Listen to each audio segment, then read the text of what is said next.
দীর্ঘ ৩ মাস পর রোববার ফজর থেকে খুলছে পবিত্র হারাম শরীফ সহ মক্কার সব মসজিদ। উঠে যাচ্ছে লকডাউন সহ সব ধরনের বিধি নিষেধ। দেশে করোনায় একদিনে ৪৫ জনের মৃত্যু, নতুন শনাক্ত ৩,২০০। বিতর্কিত মন্তব্যের জন্য স্বাস্থ্য অধিদপ্তরের মহাপরিচালকের দুঃখ প্রকাশ। এই 2 মাসে ভাড়া পাইব, কিছু মাপঠাপ চাইয়া কিছু কম ঠুম দিয়া যাইতে ইচ্ছে করে, তারপর এখন করোনার প্রভাবে যাইতেছি। করোনা সংকটে চাকরি হারিয়ে রাতের আঁধারে ঢাকা ছাড়ছেন অনেকে, দিতে পারছেন না বাড়ি ভাড়াও, অনিশ্চিত ভবিষ্যৎ নিয়ে শঙ্কা। কলেজে ভর্তি নিয়ে অনিশ্চয়তা, এসএসসি উত্তীর্ণরা এখনই কিছু ভাবছে না বোর্ড। সমর্থন জানিয়ে জীবনের ঝুঁকি না নেয়ার পরামর্শ শিক্ষাবিদদের। এবং পানি নিষ্কাশন না হওয়ায় জলাবদ্ধতায় চরম দুর্ভোগে ডিএনজি এলাকার বাসিন্দারা। ক্ষমা চাইলেন স্থানীয় এমপি। নিরসনে সেনাবাহিনীর কাজ শুরু।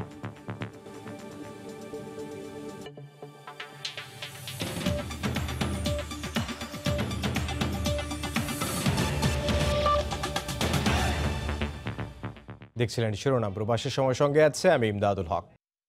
রোধে দীর্ঘ ৩ মাস বন্ধ থাকার পর রোববার ফজর থেকে খুলে দেয়া হচ্ছে পবিত্র হারাম শরীফ সহ মক্কার সব মসজিদ। তবে মানতে হবে শারীরিক দূরত্ব সহ স্বাস্থ্যবিধি। ২১শে জুন সৌদি আরবে প্রত্যাহার হচ্ছে সব ধরনের লকডাউন ও কারফিউ। এ অবস্থায় এবারের হজ আয়োজনের সম্ভাবনা বাড়ছে বলে প্রত্যাশা প্রবাসী বাংলাদেশিরা। করোনা ভাইরাস প্রতিরোধে গেল ২রা এপ্রিল বন্ধ করে দেওয়া হয় পবিত্র মক্কা ও মদিনার সব মসজিদ। গেল মাসে অন্যান্য শহরের মসজিদ খুলে দেওয়া হলেও বন্ধ থাকে মক্কার মসজিদগুলো। অবশেষে শুক্রবার দেশটির ধর্ম মন্ত্রণালয়ের বরাতে দুবাই ভিত্তিক গণমাধ্যম গালফ নিউজ জানায়, শর্ত সাপেক্ষে রোববার ফজর থেকে খুলে দেওয়া হচ্ছে পবিত্র হারাম শরীফ সহ মক্কার সব মসজিদ। ভাইরাস মোকাবিলায় দেশজুড়ে আরোপ করা কারফিউ ও লকডাউনও প্রত্যাহার করা হচ্ছে। ২১শে জুন থেকে স্বাভাবিক জীবনে ফেরার লক্ষ্যে তুলে দেওয়া হবে সব ধরনের বিধিনিষেধ। সরকারি এমন উদ্যোগে শঙ্কায় পড়া হজ আয়োজনের সম্ভাবনা বাড়ছে বলে মত প্রবাসী বাংলাদেশিদের। সৌদি আরবে ২রা মার্চ প্রথম করোনা আক্রান্ত রোগী শনাক্ত হয়। শুক্রবারও দেশটিতে আক্রান্ত হয়েছে ৪,৩০০ জনের বেশি। ৩.৫ মাসে আক্রান্ত ছাড়িয়েছে ১.৫ লাখ, মারা গেছেন প্রায় ১২০০ জন। ফাইয়াজ আহমেদ, সময় সংবাদ। হালনাগাদ করা সবশেষ ২৪ ঘন্টায় নমুনা সংগ্রহ ও পরীক্ষা দুটোই ১,০০০ করে কমেছে। এতে এ সময়ে নতুন কোভিড-১৯ রোগী শনাক্ত হয়েছে কম। একই সময়ে নতুন ৪৫ জনকে নিয়ে দেশে কোভিডে মৃতের সংখ্যা দাঁড়িয়েছে ১,৩৮৮ জনে। স্বাস্থ্য অধিদপ্তরের নিয়মিত স্বাস্থ্য বুলেটিন বিশ্লেষণ করে এ চিত্র পাওয়া গেছে। আগের দিনের তুলনায় ৮০০-র বেশি লোক করোনা জয় করেছে, যা শতাংশের হিসেবে প্রায় ২৯% বেশি। ২৪ ঘন্টায় যোগ হওয়া ২,৭৮১ জনকে নিয়ে দেশে এ রোগে সুস্থ লোকের সংখ্যা দাঁড়িয়েছে প্রায় ৪৩,০০০-এ। তাতে শনাক্তের বিচারে সুস্থতার হার কিছুটা বেড়ে হয়েছে প্রায় ৪১%। আগের দিনের চেয়ে ৭ জন বেশি মারা যাওয়ায় ২৪ ঘন্টায় মৃত্যুর হার বেড়েছে ১৫%-এর বেশি। নতুন ৪৫ জনকে নিয়ে দেশে কোভিডে মৃতের সংখ্যা দাঁড়িয়েছে ১,৩৮৮ জনে। এতে শনাক্তের বিবেচনায় মৃত্যুর হার কিছুটা বেড়ে হয়েছে ১.৩২। যারা মৃত্যুবরণ করেছেন তাদের মধ্যে পুরুষ ৩২ জন, নারী ১৩ জন। বয়স বিভাজনে ১১ থেকে ২০ বছরের ১ জন, ২১ থেকে ৩০ ৩ জন, ৩১ থেকে ৪০ বছর ৪ জন, ৪১ থেকে ৫০ ১০ জন, ৫১ থেকে ৬০ বছর ৯ জন, ৬১ থেকে ৭০ ১১ জন, ৭১ থেকে ৮০ বছরের ৪ জন এবং ৮১ থেকে ৯০ বছরের ৩ জন। সবশেষ ২৪ ঘন্টায় নমুনা সংগ্রহ ও পরীক্ষা ১,০০০-এর বেশি কমেছে। ১০৮ কমে এ সময়ে নতুন শনাক্ত হয়েছে ৩,২৪৩ জন কোভিড রোগী। তাতে প্রায় ২% কমে শনাক্তের হার হয়েছে ২১.৫৬। মাস্ক পরি, বারবার সাবান পানি দিয়ে ২০ সেকেন্ড ধরে হাত ধুই এবং সামাজিক দূরত্ব বজায় রাখি। সবশেষ ২৪ ঘন্টায় বাসায় মারা গেছেন ১৪ জন। ধন্যবাদ। আসসালামু আলাইকুম। ওমর ফারুক, সময় সংবাদ, ঢাকা। স্বাস্থ্য অধিদপ্তরের আজকের বুলেটিন বিশ্লেষণ করেছেন রিপোর্টার তোহা খান তামিম। সংখ্যার তুলনায় প্রথম সংক্রমণের দেশ চীনকে অনেক আগেই ছাড়িয়েছে বাংলাদেশ। দিন যত এগোচ্ছে ততই কিন্তু বাংলাদেশের করোনা পরিস্থিতির অবনতি হচ্ছে। স্বাগত জানাচ্ছি স্বাস্থ্য অধিদপ্তরের আজকের বুলেটিন বিশ্লেষণে। প্রথমে আমরা দেখে নেব গত ২৪ ঘন্টার করোনা পরিস্থিতি। গত ২৪ ঘন্টায় নমুনা পরীক্ষা হয়েছে ১৫,০৪৫ জনের দেহে এবং আক্রান্ত হয়েছে ৩,২০০ 43 জন এবং আজও মৃত্যুবরণ করেছেন 45 জন, সুস্থ হয়েছেন 2781 জন এবং এখন পর্যন্ত সুস্থ হয়েছেন 42,945 জন। গত 7 দিনের সংক্রমণের হারের দিকে তাকালে আমরা দেখতে পাচ্ছি যে 13 জন ছিল 17.17%, আজকে 19 জন আমরা দেখতে পাচ্ছি যে 20 থেকে 23-এর মধ্যে কিন্তু ওঠানামা করছে যে সংক্রমণের হারটি। আক্রান্তের যদি চিত্রের দিকে তাকাই তাহলে আমরা দেখতে পাচ্ছি যে প্রথম আক্রান্ত হয়েছিল বাংলাদেশে 8 মার্চ 3 জন এবং তার 1 মাস পর 165 জন, এরপরে 10,000 পূর্ণ হয়েছে 8 মে।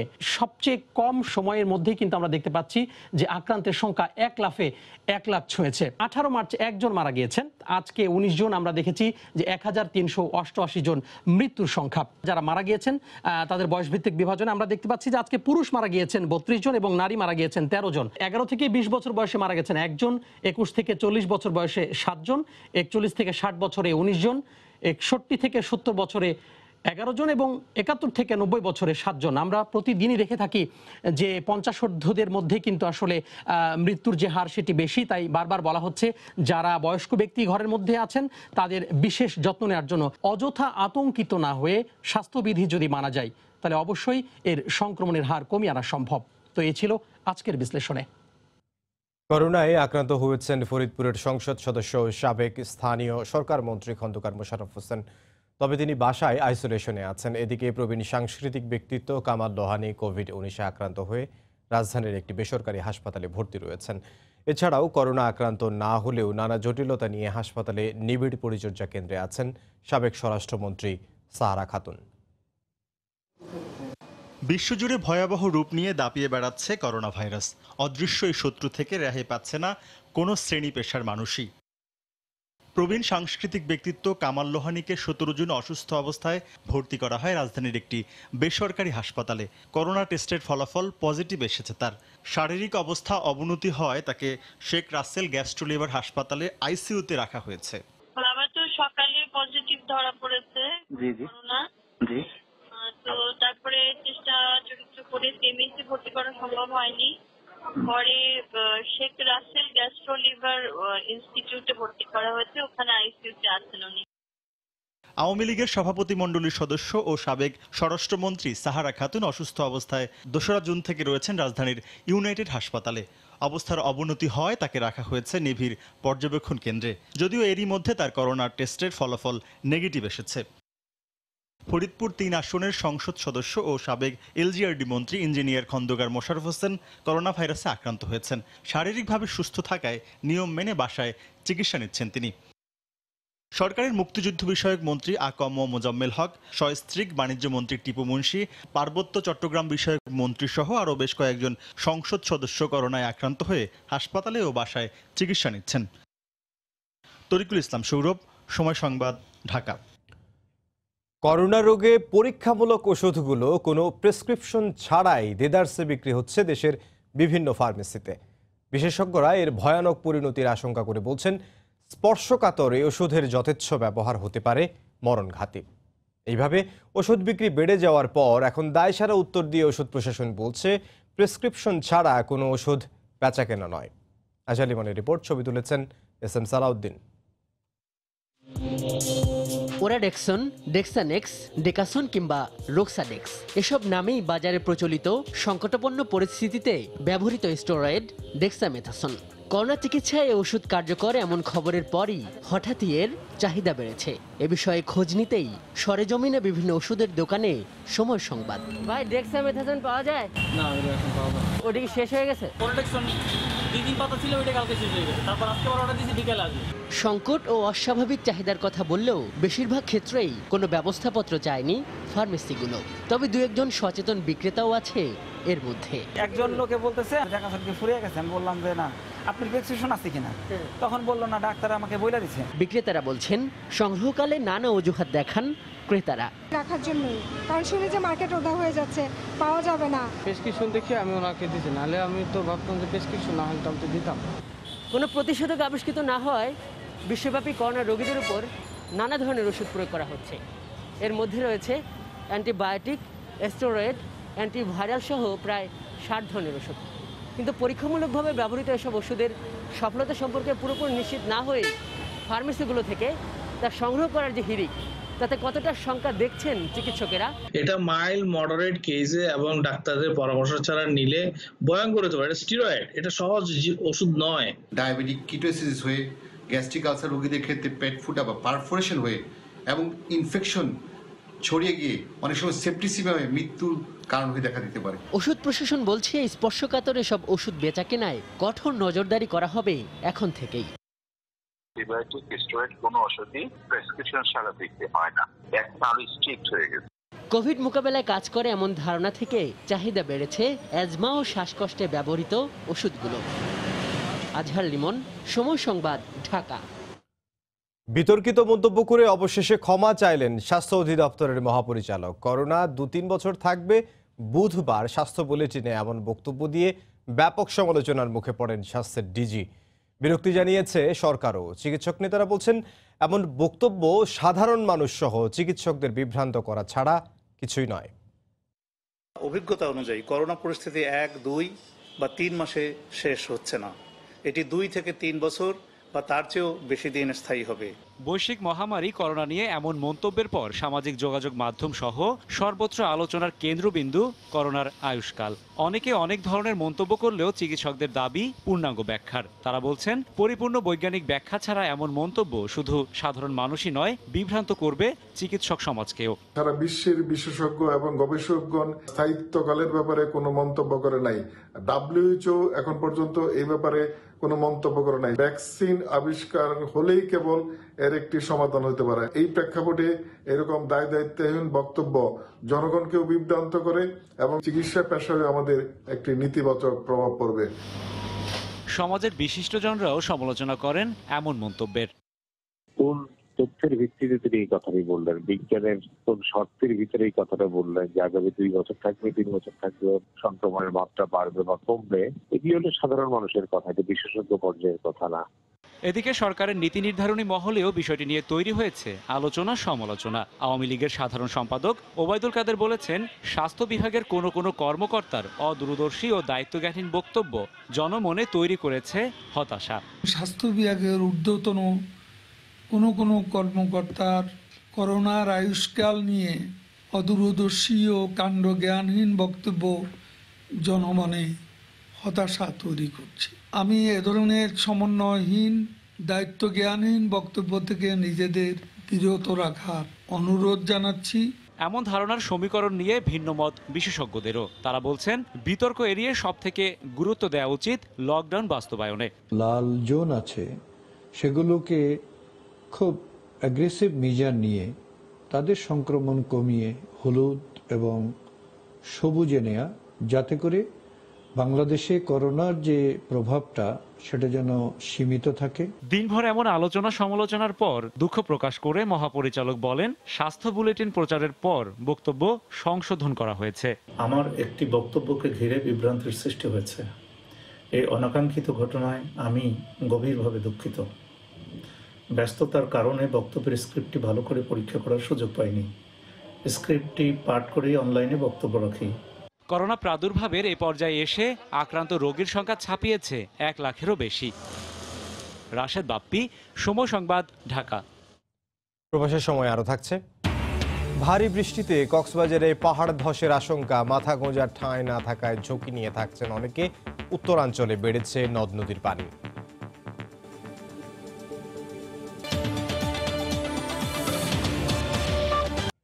রাজধানীর পূর্ব রাজাবাজার লকডাউনের পর করোনা ভাইরাসে আক্রান্তের সংখ্যা কমার পরিবর্তে বরং বেড়েছে।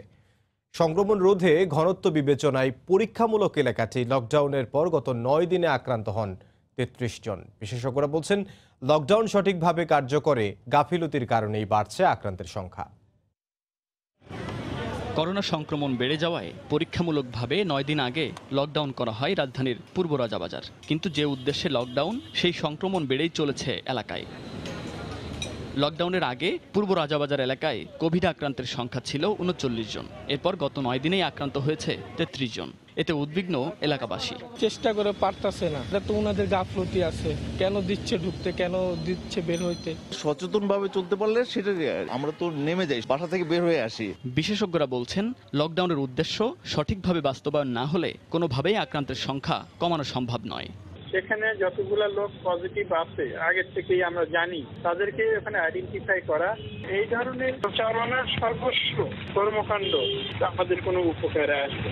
লকডাউনটি যদি আমরা ঠিক মতো করতে পারি, যেটা আমরা টোলারবাগে দেখেছি, যেটা শিবচরে দেখেছি, সেটি হচ্ছে যে সংক্রমণ কমে আসবে। এদিকে আইডিসিআর বলছে যেহেতু পরীক্ষামূলকভাবে লকডাউন করা হয়েছে, এর সুফল পেতে 14 থেকে 21 দিন সময় লাগবে। স্বাভাবিকভাবেই 7 থেকে 10 দিনে ম্যাক্সিমাম ইনফেকশন সাইন সিম্পটমস দেখা যায়। সো এটা রাজাবাজারের ঘটনা একদমই নর্মাল। সম্প্রতি রাজধানীর 45টি এলাকা করোনার সর্বোচ্চ ঝুঁকি হিসেবে রেড জোন চিহ্নিত করা হয়েছে। মুন্নাফ রশিদ, সময় সংবাদ, ঢাকা।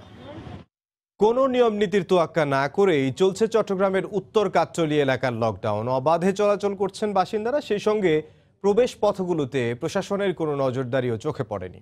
তবে কঠোর হওয়ার কথা জানিয়েছে পুলিশ প্রশাসন। পার্থপ্রতিম বিশ্বাসের রিপোর্ট। উত্তর কাট্টলী এলাকাকে রেড জোন ঘোষণা করে তৃতীয় দিনের মতো লকডাউন চলছে, কিন্তু বাস্তবে কোনোভাবেই বোঝার উপায় নেই। নিয়মনীতির তোয়াক্কা না করে অবাধে বিচরণ করছে মানুষ। লকডাউন চলাকালীন অবস্থায় সিটি কর্পোরেশনের পক্ষ থেকে খাদ্য সহায়তা দেওয়ার কথা থাকলেও তা পায়নি বলে অভিযোগ এলাকার মানুষের। আমার মতো অনেক ড্রাইভার আছে, তার ফ্যামিলি আছে, তার সংসার 2-4টা বাচ্চা আছে, সে কিভাবে চলতেছে এই ব্যাপারটা কেউ একবার বলতেছে। কর্মস্থল করতে হবে, নাহলে আমাদেরকে বাসা ভাড়া দিতে হবে, ঘর ভাড়া, তারপর খানা খরচা, এগুলো কে দিবে? উত্তর কাট্টলী এলাকার 20টি প্রবেশ পথের মধ্যে বাস দিয়ে 14টি পথ বন্ধ করা হয়, কিন্তু একটিতেও প্রশাসনের কোনো নজরদারি চোখে পড়েনি। এলাকার ভেতরেও অবাধ চলাফেরা সবার, তবে মানুষকে ঘরে রাখতে কঠোর হওয়ার আশ্বাস দিয়েছে পুলিশ। দোকানপাটগুলো বন্ধ আছে, আর যেসব জায়গায় কিছু লোক হাঁটাচলা অহেতুক হাঁটাচলা করতেছে, ওগুলো বন্ধ করার জন্য আমরা সর্বোচ্চ চেষ্টা করতেছি। আমাদের মোবাইল ট্রেনগুলো চলমান আছে। এলাকার মানুষজন লকডাউনের নিয়ম মানছে না উল্লেখ করে ওয়ার্ড কাউন্সিলর বলেন সবাইকে খাদ্য সহায়তা দেয়া হবে। কিছু শ্রেণীর মানুষ আছে যারা এই চিন্তা করছে যে শুধু আমাদের এলাকা কেন লকডাউন হবে, অন্য এলাকাগুলা খোলা, এটা তারা মেনে নিতে পারছে না। চট্টগ্রাম সিটি কর্পোরেশনের 41টি ওয়ার্ডের মধ্যে 10টিকে রেড জোন হিসেবে চিহ্নিত করা হয়েছে। এর মধ্যে উত্তর কাট্টলী ওয়ার্ডই প্রথম লকডাউন কার্যকর করা হয়েছে। পার্থপ্রতিম বিশ্বাস, সময় সংবাদ, চট্টগ্রাম। দিনে রাজধানীতে বাড়ছে ব্যস্ততা, গাড়ি ছুটছে, অফিস খুলছে। করোনার ভয় পাশ কাটিয়ে আপাত দৃষ্টিতে সবই স্বাভাবিক মনে হলেও রাতের চিত্র তার উল্টো। স্বপ্ন ভাঙার কষ্ট বুকে চেপে রাজধানী ছাড়ছেন অসংখ্য মানুষ। এতদিনের চেনা শহর ছেড়ে আবারও ফেলে আসা গ্রামের পানে যাত্রা, পেছনে যে ভয়, হতাশা আর অনিশ্চয়তা। ফয়সাল মোর্শেদের রিপোর্ট, ছবি তুলেছেন নয়ন অরণ্য। প্রতিটা রাতের আধার শেষ হয় একটা সুন্দর ভোরের প্রত্যাশায়। মহামারী করোনা ভাইরাসের এই কঠিন সময়ে হয়তো একদিন চলে যাবে, কিন্তু দীর্ঘ বছরের যাপিত জীবন বা যাপিত অভ্যাস ছেড়ে আবার সবকিছু নতুন করে শুরু করার গল্পের পেছনে যে দীর্ঘশ্বাস আর হতাশা লুকিয়ে আছে তার খোঁজ পায় কজনা। খারাপ লাগবে, কিছুই করার নাই। পেটে ভাত না থাকলে তো এই জায়গা বাড়িওয়ালারা ভাড়া, এই 2 মাসে ভাড়া পাইব। তখন মধ্যরাত, রাজধানীর হাতির ঝিল, পাগলা মাজার গলি। দীর্ঘ 50 বছরের সংসার তখন পিকআপে তোলা প্রায় শেষ। মোহাম্মদ আলাল শরীফ শেষবারের মতো দেখে নিচ্ছেন সবকিছু। যে শহরে কেটেছে জীবনের এতগুলো বছর, ছেড়ে যাবার মুহূর্ত তাই ভীষণ বিষণ্ণতায় ঘেরা। 50 বছর যদি থাকি আমি, তারপরে শহরটা আমার নিজের হয় নাই। মহামারী করোনা ভাইরাস, জীবনে যার প্রভাব ভয়ঙ্করতম, কিন্তু জীবিকায় তার প্রভাব কম কিসে। করোনার ভয়াল থাবায় বিপর্যস্ত তাই মধ্যবিত্ত, নিম্ন মধ্যবিত্তরাও। কেউ চাকরি হারিয়েছেন, কেউ বা বেতন পাচ্ছেন অর্ধেকেরও কম। তাই বাধ্য হয়েই অনিশ্চিত ভবিষ্যৎ জেনেও গ্রামে ছুটছেন অনেকেই। মেয়ে বছর এসএসসি পরীক্ষা দিতে পাশ করছে, ওর ইচ্ছে ছিল যে জন্ম ঢাকায়, ঢাকায় সবকিছু করব। এখন তো পারতে আসি না। বাড়িতে গেলে ওই ঘর ভাড়ার টাকাটা দিয়েও তো নিজেরা চলতে পারবে। প্রভাব পড়েছে ক্ষুদ্র ব্যবসায়ীদের জীবিকায়ও। দীর্ঘদিনেও পরিস্থিতি স্বাভাবিক না হওয়ায় গ্রামের পানে মানুষ। খুব মায়া লাগতেছে এবং যাইতে ইচ্ছে করে, তারপর এখন করোনার প্রভাবে যাইতেছি। ভাড়া দিতে না পারায় বাসা ছাড়ছেন ভাড়াটিয়ারা। তার প্রভাবও কি কম পড়ছে যাদের ভাড়ার টাকায় সংসার চলে? ভাড়া হচ্ছে না, ভাড়াটিয়ারা আসে না এখন।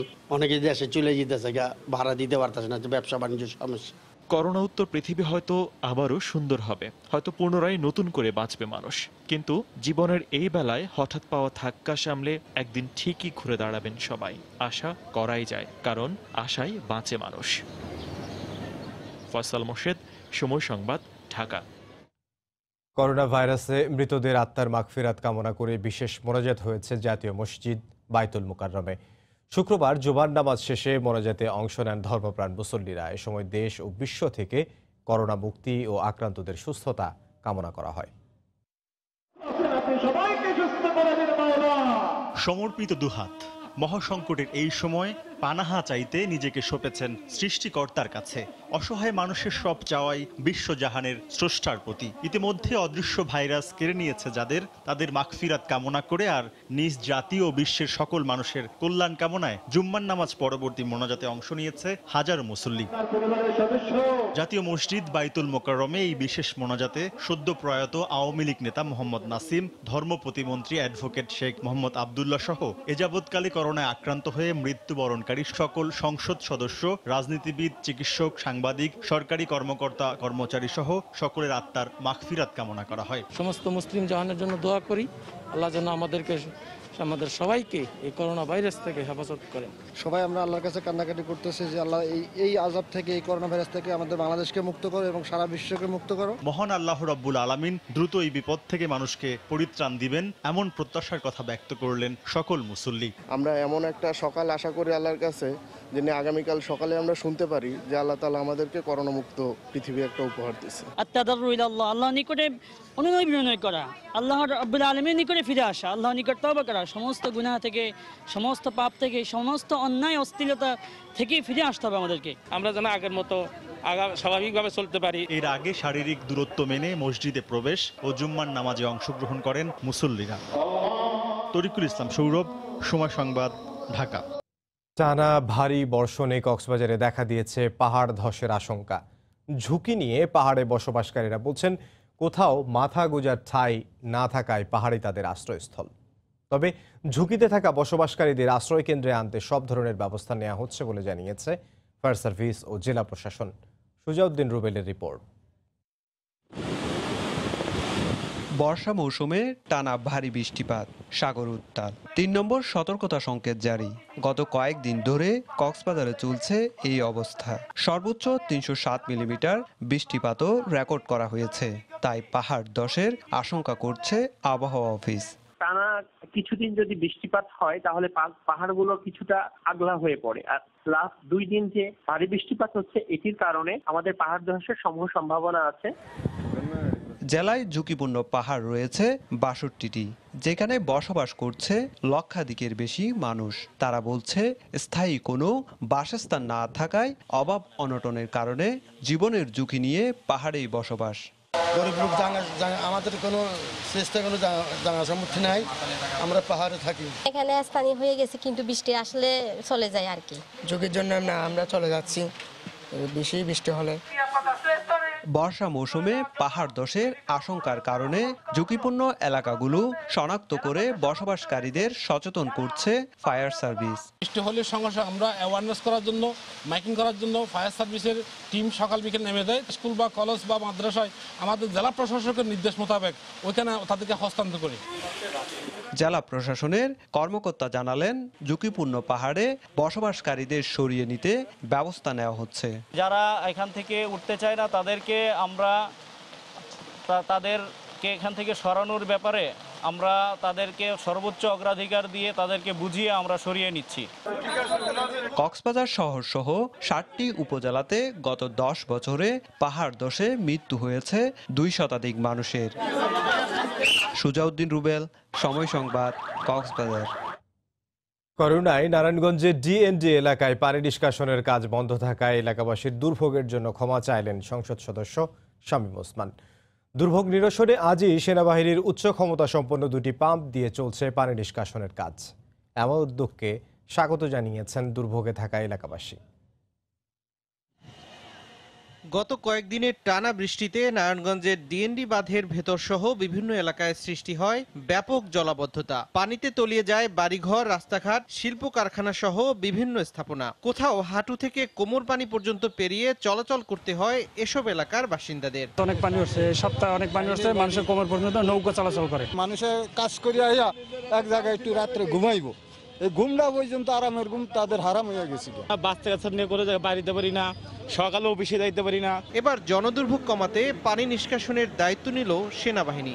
শুক্রবার বিকেলে উচ্চ ক্ষমতা সম্পন্ন দুটি পাম্প দিয়ে পানি নিষ্কাশনের কাজ শুরু করেন তারা। স্বল্প ম্যান পাওয়ার দিয়ে এত বড় এলাকার ময়লা আবর্জনা পরিষ্কার করা, খালের নাব্যতা ধরে রাখা আমাদের জন্য ডিফিকাল্ট হয়ে যাচ্ছে। যত্রতত্র ময়লা ফেলে খালগুলো আপনারা প্রতিবন্ধকতা সৃষ্টি করবেন না। ডিএনডির জলাবদ্ধতার বিষয়ে এলাকাবাসীর কাছে ক্ষমা চেয়ে শামীম ওসমান জানান, ডিএনডির উন্নয়ন প্রকল্পের জন্য আর্থিক বরাদ্দের ব্যাপারে প্রধানমন্ত্রীর দপ্তরে যোগাযোগ চলছে।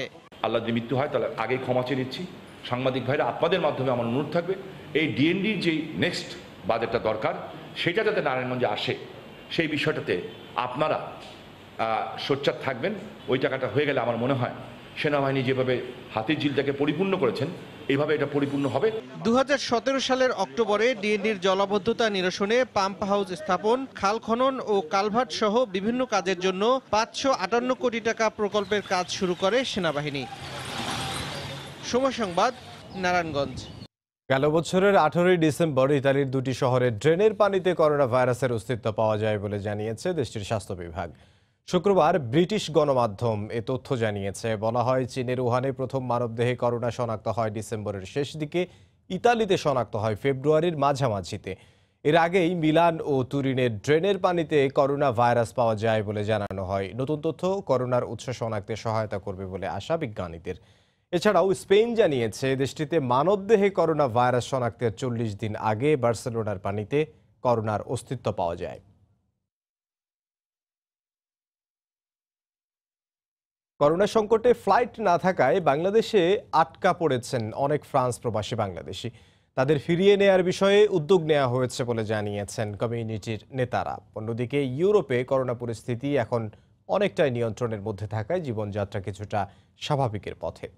ফ্রান্সের প্যারিস থেকে বিস্তারিত জানাচ্ছেন লুৎফুর রহমান বাবু।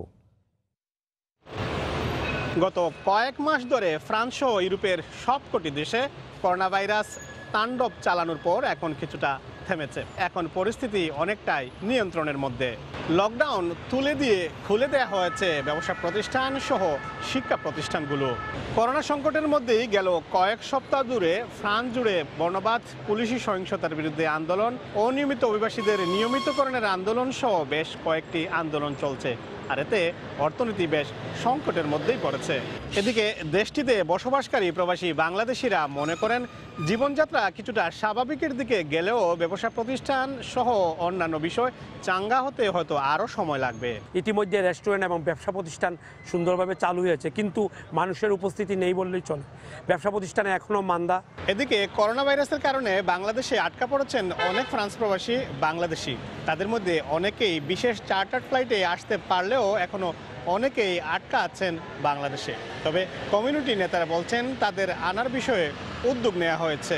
আমার প্যারিসি ব্যবসা প্রতিষ্ঠানগুলো বন্ধ আছে, তাই আমি অতি দ্রুত বাংলাদেশ থেকে প্যারিসের উদ্দেশ্যে রওনা হতে চাই। যারা ওখানে আটকে পড়ে আছেন তাদের এখানে কাগজপত্র, ব্যবসা অনেক সমস্যা আছে, সেগুলোকে মোকাবেলা করার জন্যই 24 তারিখ জুন মাসের সকাল 10টায় ঢাকা থেকে রওনা হয়ে প্যারিস পৌঁছবে সরাসরি। যারা আসতে পারবে না প্রথম ফ্লাইটে, দ্বিতীয় আরেকটা ফ্লাইটও তাদের জন্য করার ব্যবস্থা হয়েছে।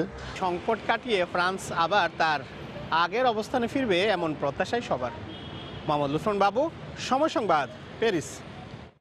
এখন প্রায় স্বাভাবিক জীবনে পর্তুগাল। বিশেষ উড়োজাহাজে ফিরতে শুরু করেছেন প্রবাসী বাংলাদেশিরাও। তবে রাজধানীর লিসবনে কমেনি করোনার প্রকোপ। এদিকে স্পেনেও বাংলাদেশিরা ফিরেছেন, তারা যোগ দেবেন কাজেও। পর্তুগাল থেকে তারিকুল হাসান আশিকের রিপোর্ট। পর্তুগালের রাজধানী লিসবনে এখনও রয়েছে সংক্রমণের ঊর্ধ্বগতি। প্রতিদিন এখনও গড়ে 350 থেকে 400 মানুষ পর্তুগালে নতুন করে কোভিড-19-এ সংক্রমিত হচ্ছেন। এমন পরিস্থিতির মধ্যেই বিভিন্ন প্রতিষ্ঠান যেগুলি এখনও বন্ধ রয়েছে সেগুলি খুলে দেওয়ার লক্ষ্যে আন্দোলন করেছেন উদ্যোক্তারা। তবে সামনের দিনগুলোতে পরিস্থিতি বিবেচনায় সেসব প্রতিষ্ঠান খুলে দেওয়ার কথা ভাবছে পর্তুগিজ সরকার। এর পাশাপাশি এরই মধ্যে উড়োজাহাজ চলাচলও স্বাভাবিক হতে শুরু করেছে। যেসব প্রবাসী বাংলাদেশিরা বাংলাদেশে গিয়ে আটকা পড়েছিলেন তাদেরকে ফিরিয়ে আনতে 24 জুন বিমান বাংলাদেশ এয়ারলাইন্সের একটি ফ্লাইট পর্তুগালের রাজধানী লিসবনের উদ্দেশ্যে ছেড়ে আসছে।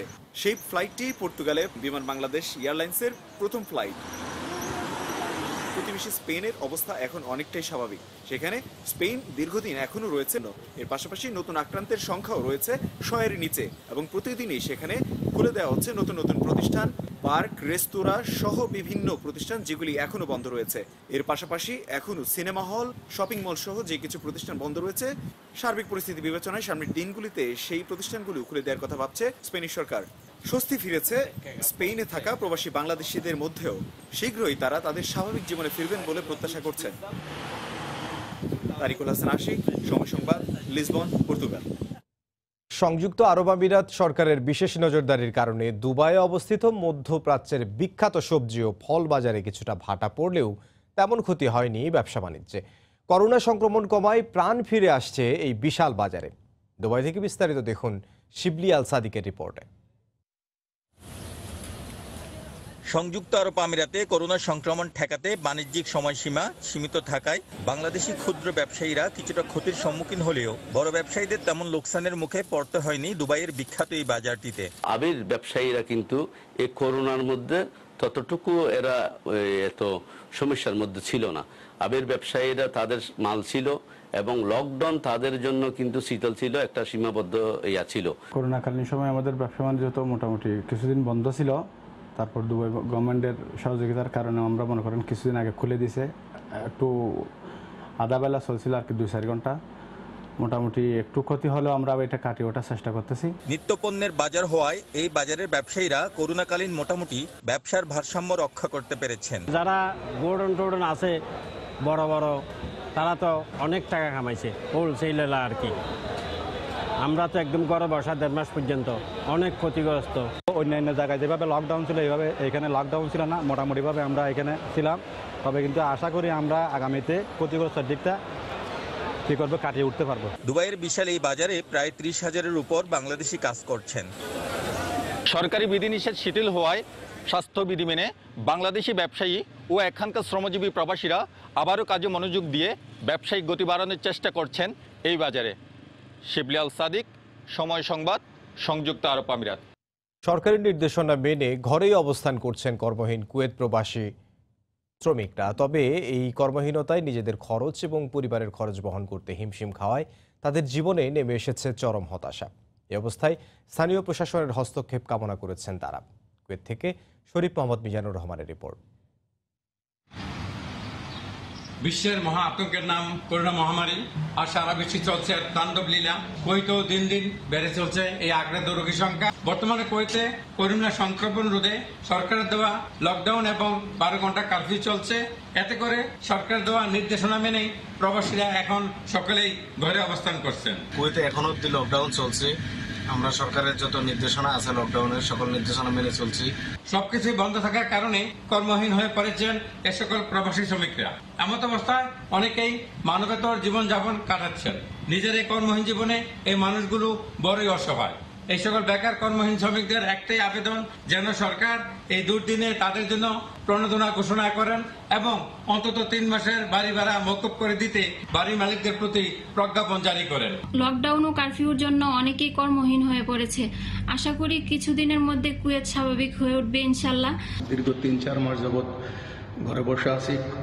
কুয়েতের আইন কানুন মেনে, কুয়েত সরকারের আইন কানুন মেনে আমরা ঘরে বসে আছি। আমার দীর্ঘদিন বসে থাকার কারণে মানবতার জীবনযাপন করছি।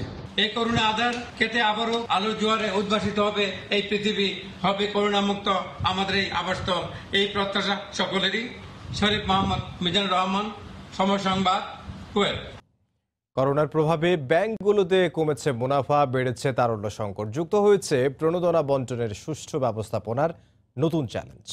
এই অবস্থায় ঋণ খেলাপিদের ব্যাপারে সতর্ক অবস্থানে থাকার পরামর্শ বিশ্লেষকদের। অর্থনীতিবিদরা বলছেন, সংকট থেকে উত্তরণে বিনিয়োগের নতুন বাজার সৃষ্টির কোনো বিকল্প নেই। মামুন আব্দুল্লাহর রিপোর্ট। কোভিড-19 আঘাতের আগেও খুঁড়িয়ে খুঁড়িয়ে চলছিল দেশের ব্যাংকিং খাত। করোনায় আরও নড়বড়ে এই খাত। ইতোমধ্যে ক্ষতিগ্রস্ত খাতসমূহকে পুনর্গঠন করতে ঘোষণা দেওয়া হয়েছে 1 লাখ কোটি টাকার বেশি প্রণোদনা। 9% সুদে শিল্প ও রপ্তানিমুখী খাত ছাড়াও বিভিন্ন খাতে এই প্রণোদনা বন্টনের দায়িত্ব ব্যাংকগুলোর কাঁধেই। ব্যাংকের নির্বাহীরা বলছেন, এরই মধ্যে বেড়েছে তারল্য সংকট, কমেছে বৈদেশিক মুদ্রায়। সরকার যে 1,03,000 কোটি টাকা যে প্রণোদনা বাজেটটা দিয়েছে সেটা বাস্তবায়ন করা একটা চ্যালেঞ্জ। এক্সপোর্ট কমে যাচ্ছে, স্লোথ হয়ে গেছে এক্সপোর্ট, যেখান থেকে আমাদের একটা ভালো ফরেন এক্সচেঞ্জ আর্ন করতাম আমরা। আর্থিক খাত বিশ্লেষকরা বলছেন, করোনাকে পুঁজি করে আবার মাথাচাড়া দিয়ে উঠতে পারে ঋণ খেলাপিরা। তাই ব্যাংকগুলোকে থাকতে হবে সর্বোচ্চ সতর্ক। এর ফলে যাতে আমাদের এনপিএলটা বেড়ে না যায়, যেহেতু মরাল হ্যাজার্ড বলে যে কথাটা আছে, অর্থাৎ অনেকে এটাকে ব্যবহার করে টাকা না ফেরত দেওয়ার সম্ভাবনা আছে। ব্যাংকাররাও মরাল হ্যাজার্ড ব্যবহার করে যে পরিমাণ প্রেশার ক্রিয়েট করার কথা রিকভারের ক্ষেত্রে, সেটা যদি তারা না করেন তবে কিন্তু এনপিএল একটা পরবর্তী সময়ে একটা বড় সমস্যা হতে পারে। এদিকে তারল্য সংকট মোকাবেলা এবং আয়ের উৎস বাড়াতে নীতি সংস্কারের পাশাপাশি দেশীয় বাজার নির্ভর শিল্প প্রতিষ্ঠানকে ঋণ দেওয়ার ব্যাপারে মনোযোগ বাড়ানোর আহ্বান অর্থনীতিবিদদের। রপ্তানি খাতের স্বাভাবিক অবস্থায় ফেরত যাওয়াটা সময় সাপেক্ষ ব্যাপার, ফলে দেশীয় বাজার নির্ভর শিল্পকে কেন্দ্র করে ব্যাংকের ঋণ ব্যবস্থা এবং অন্যান্য কার্যক্রমকে ভাবতে হবে। সঞ্চয়ের উপরে যে সুদ দেওয়া হয় আর ঋণের থেকে যে সুদ পাওয়া যায়, সেইটার যে গ্যাপ, আমরা যেটাকে স্প্রেড বলি, সেই স্প্রেডের জায়গাটা কমিয়ে আনতে এফিসিয়েন্সি বাড়ানোর দিকে নজর দিতে হবে। ভালো ঋণ গ্রহীতাদের সুদের উপর দেয়া 10% ছাড় বাতিল করেছে বাংলাদেশ ব্যাংক। মামুন আব্দুল্লাহ, সময় সংবাদ, ঢাকা। চীনের বাজারে নতুন করে বাংলাদেশের 5,161টি পণ্যের শুল্কমুক্ত প্রবেশাধিকার দিয়েছে দেশটি। 1 জুলাই থেকে এটি কার্যকর হবে বলে জানা গেছে। এই সুযোগকে বাংলাদেশের অর্থনীতির জন্য ইতিবাচক বলে মনে করছেন ব্যবসায়ীরা। বাংলাদেশ চীনের ব্যবসায়িক সম্পর্ক দীর্ঘদিনের। বিশেষ করে চীনের পণ্য আমদানিতে বড় ক্রেতা বাংলাদেশ। তবে বাংলাদেশ থেকে চীনে পণ্য রপ্তানির গতি খুব একটা বাড়ছিল না। এবার উন্মুক্ত হলো সেই পথ। সরকারের অর্থনৈতিক কূটনীতির অংশ হিসেবে চীনে বাংলাদেশি পণ্যের শুল্কমুক্ত বাজার সুবিধা চেয়ে দেশটিকে চিঠি দেয় বাংলাদেশ সরকার। এর প্রেক্ষিতে চীন 16 জুন শুল্কমুক্ত সুবিধা দিয়ে একটি নোটিশ জারি করে। এই সুবিধা বাংলাদেশের অর্থনীতিতে ইতিবাচক প্রভাব ফেলবে বলে মনে করে Bangladesh China chamber of commerce industries. যেখানে আমাদের পণ্যের নতুন বাজার খোঁজা অত্যন্ত প্রয়োজন হয়ে পড়েছিল, ঠিক এরকম একটা সময়ে চীনের এই মহৎ উদ্যোগ আমাদেরকে কিছুটা হলেও স্বস্তির নিঃশ্বাস ফেলার সুযোগ দিবে। চীনে নিযুক্ত বাংলাদেশের রাষ্ট্রদূত বলছেন, এতে রপ্তানি সক্ষমতা বাড়বে বহুগুণ। বাণিজ্য সচিব মনে করেন, অর্থনৈতিক কূটনীতির এই পদক্ষেপ অন্য দেশের সঙ্গে সম্পর্কে প্রভাব ফেলবে না। স্বল্পোন্নত দেশ এলডিসি হিসাবে Bangladeshi 97% of the products duty free হিসাবে মানে অ্যাক্সেস করবে চায়নার মার্কেটে, এবং এটা 1 জুলাই থেকে কার্যকর হবে। চীনের বাজারে শুল্কমুক্ত এই সুবিধার কারণে তৈরি পোশাক সহ অন্যান্য পণ্য যেমন লাইট ইঞ্জিনিয়ারিং, লেদার গুডস এবং ফুটওয়্যার এবং অ্যাগ্রোবেজ যে প্রোডাক্টগুলো আছে, এগুলোর রপ্তানি বেশ বৃদ্ধি পাবে বলে আমরা আশা করছি। 2018-19 অর্থ বছরে বাংলাদেশ চীনে $83 কোটি পণ্য রপ্তানি করে। বিশেষ করে কাঁচা চামড়া, চামড়াজাত পণ্য, পাট ও পাটজাত পণ্য, তৈরি পোশাক সহ কাঠের আসবাবপত্র উল্লেখযোগ্য। তোফাজ্জল হোসাইন, সময় সংবাদ, ঢাকা।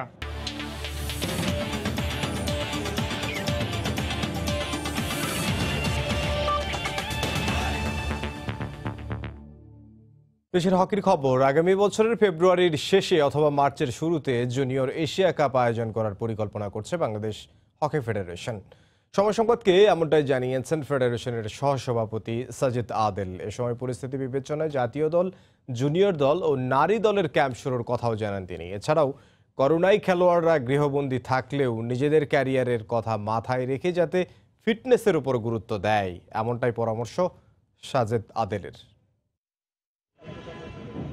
যতই দিন যাচ্ছে করোনা সংক্রমণের প্রভাব যেন বেড়েই চলেছে। এমন কঠিন পরিস্থিতিতে স্থবিরতা বিরাজ করছে দেশের ক্রীড়াঙ্গনে। মাঠে হকি নেই দীর্ঘদিন, লকডাউনের পরে শুনশান নীরবতা দেশের হকি অঙ্গনে। যদিও চলতি বছরের জুনে ঢাকায় অনুষ্ঠিত হওয়ার কথা ছিল জুনিয়র এশিয়া কাপ, দেশব্যাপী করোনা মহামারী আকার ধারণ করায় পিছিয়ে গেছে আন্তর্জাতিক এই টুর্নামেন্টটি। করোনার কারণে মাঠে হকি না থাকলেও এশিয়ান হকি ফেডারেশনের সাথে নিয়মিত যোগাযোগ রয়েছে ফেডারেশন কর্তাদের। জুনিয়র এশিয়া কাপের নতুন তারিখ নিয়ে কদিন আগেই ফেডারেশনের কাছে একটি বার্তা পাঠায় এশিয়ান হকি ফেডারেশন। অবশ্য সেই মেলের উত্তরও দেয় হকি ফেডারেশন। তারা ভেরি ইম্পর্টেন্ট একটা মেল পাঠিয়েছিল এই 2-3 দিন আগে, আমরা এটার উত্তরও দিয়ে দিছি। জুন মাসেই কিন্তু ইন্টারন্যাশনাল টুর্নামেন্ট হওয়ার কথা ছিল, ওটা তো আমরা করতে পারি নাই করোনার কারণে। এখন তারা একটা ডেট চাইছে যে কবে নাগাদ আমরা চিন্তা ভাবনা করতেছি। আমরা জাস্ট তাদেরকে একটা ডেট দেওয়া হয়েছে যে আগামী বছর এন্ড ফেব্রুয়ারি অথবা মার্চের দিকে আমরা করার চিন্তা ভাবনা আছে। পরিস্থিতি বিবেচনায় হকি ফেডারেশনও খেলোয়াড়দের ক্যাম্প নিয়ে চিন্তা ভাবনা করছে বলেও জানায় এই কর্তা।